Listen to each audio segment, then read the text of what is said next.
रियांश के सामने जब यह सच्चाई आती है कि जिसे वह अपना पिता मानता आया है वह उसका जैविक पिता नहीं है बल्कि उसका असली पिता अंश है, तो उसकी दुनिया एक पल में पूरी तरह बदल जाती है। उसकी आंखों के सामने जैसे सब कुछ धुंधला पड़ जाता है।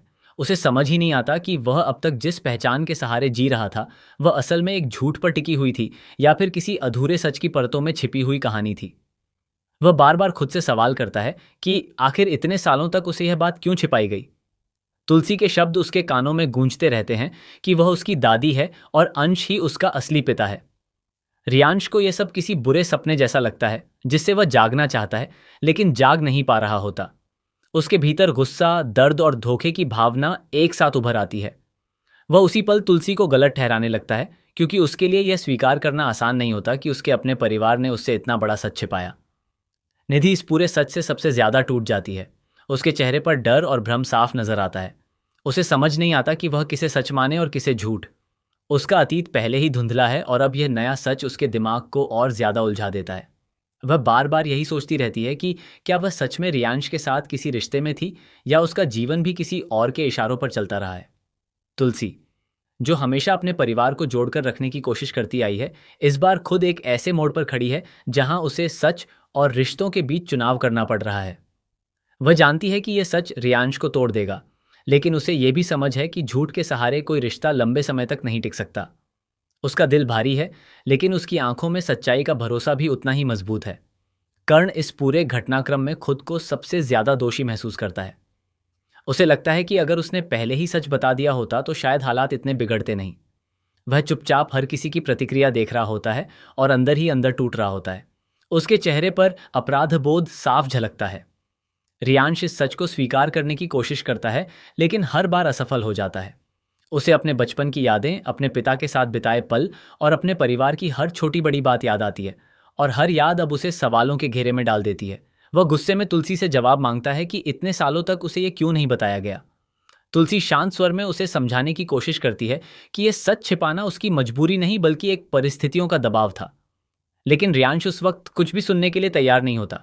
उसके लिए उस पल सिर्फ दर्द और धोखा ही हावी होता है।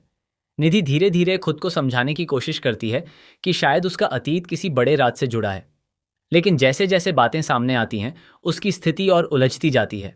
वह खुद को रियांश से जुड़ा हुआ महसूस करती है, लेकिन उसी समय उसे डर भी लगता है कि अगर पूरा सच सामने आया तो उसका अस्तित्व ही सवालों में आ जाएगा।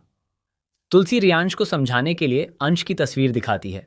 जैसे ही रियांश उस तस्वीर को देखता है वह पूरी तरह स्तब्ध रह जाता है। उसे पहली बार महसूस होता है कि उसके चेहरे और अंश के चेहरे में कितनी गहरी समानता है। यह समानता उसे अंदर तक हिला देती है। वह समझ नहीं पाता कि यह सब कैसे संभव है और क्यों उसे पहले कभी इस सच का आभास नहीं हुआ। रियांश के भीतर अब एक नई जिद जन्म लेती है। वह जानना चाहता है कि अंश की मौत कैसे हुई और इस पूरे सच के पीछे कौन लोग हैं। उसका गुस्सा अब सिर्फ सच छिपाने वालों पर नहीं रहता बल्कि उस रहस्य पर भी केंद्रित हो जाता है जो उसके पिता की मौत से जुड़ा हुआ है। परिवार के सदस्य इस बात को लेकर बंटने लगते हैं कि रियांश को कितना सच बताया जाए और कितना नहीं। कुछ लोग मानते हैं कि उसे पूरी सच्चाई बता देना चाहिए, जबकि कुछ लोग डरते हैं कि पूरा सच सामने आने से स्थिति और बिगड़ जाएगी। इसी बीच मिताली इस पूरे माहौल को अपने फायदे के लिए इस्तेमाल करने का मौका देखती है। वह धीरे धीरे रियांश के मन में जहर घोलने लगती है। वह उसे ऐसे तरीके से सच बताती है कि हर बात में एक नया मोड़ और नया आरोप जुड़ता चला जाता है। मिताली की बातों में ऐसा असर होता है कि रियांश का गुस्सा और बढ़ जाता है। वह यह भी बताती है कि तुलसी का अतीत उतना साफ नहीं है जितना वह दिखाती है। वह रियांश को यह यकीन दिलाने की कोशिश करती है कि उसके पिता के साथ जो कुछ भी हुआ उसमें तुलसी का हाथ हो सकता है। ये सुनते ही रियांश पूरी तरह टूट जाता है और उसके अंदर बदले की भावना गहराने लगती है। अब रियांश का व्यवहार पूरी तरह बदल जाता है। वह न तो किसी की बात सुनता है और न ही किसी पर भरोसा करता है। वह धीरे धीरे उसी घर में रहकर उन लोगों के खिलाफ योजना बनाने लगता है जिन्हें वह कभी अपना परिवार मानता था। उसके दिल में अब सिर्फ बदले की आग जल रही होती है। तुलसी इस बदलाव को देखकर बहुत परेशान हो जाती है। उसे समझ आता है कि मिताली ने स्थिति को और बिगाड़ दिया है। वह रियांश को वापस अपने करीब लाने की कोशिश करती है, लेकिन हर बार उसे निराशा ही मिलती है। रियांश उसके हर शब्द को शक की नज़र से देखने लगता है। निधि इस पूरे घटनाक्रम में सबसे ज्यादा असहाय महसूस करती है। उसे समझ नहीं आता कि वह किसके साथ खड़ी हो। वह रियांश के लिए अपने दिल में प्यार महसूस करती है, लेकिन उसी समय उसे यह डर भी है कि सच के सामने आने के बाद सब कुछ खत्म हो जाएगा। परिवार के भीतर तनाव बढ़ता जाता है। हर रिश्ता अब सवालों के घेरे में है। भरोसा टूट चुका है और हर कोई एक दूसरे को शक की नज़र से देख रहा है। घर का माहौल पूरी तरह बदल चुका है। जहाँ कभी प्यार और अपनापन था, वहाँ अब सिर्फ अविश्वास और डर है।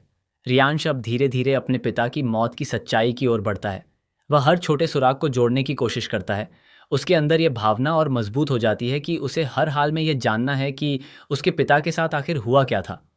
तुलसी जानती है कि अगर पूरा सच सामने आ गया तो हालात और भी ज्यादा बिगड़ सकते हैं, लेकिन वह अब पीछे हटने के लिए तैयार नहीं है। वह तय करती है कि चाहे कुछ भी हो जाए, वह सच को सामने लाकर ही रहेगी, भले ही इसकी कीमत उसे अपने रिश्तों से चुकानी पड़े। कहानी अब एक ऐसे मोड़ पर पहुंच जाती है जहां हर किरदार अपनी अपनी लड़ाई लड़ रहा है। किसी के लिए यह सच की लड़ाई है, किसी के लिए भरोसे की, और किसी के लिए बदले की। लेकिन इन सबके बीच सबसे बड़ा सवाल यही है कि आखिर इस परिवार का भविष्य किस दिशा में जाएगा। रियांश, जो कभी इस घर का हिस्सा था, अब उसी घर के खिलाफ खड़ा होने की कगार पर पहुंच चुका है। तुलसी, जो इस परिवार की नींव मानी जाती है, अब उसी नींव को बचाने की कोशिश कर रही है। और निधि, जो इस कहानी के बीच में फंसी हुई है, अब अपने अस्तित्व को समझने की कोशिश कर रही है। सच धीरे धीरे सामने आ रहा है, लेकिन उसके साथ टूटते रिश्तों की गूंज और तेज होती जा रही है। अब हर किसी की नज़र इस बात पर है कि अगला झटका किसे लगेगा और कौन इस तूफान से बच पाएगा।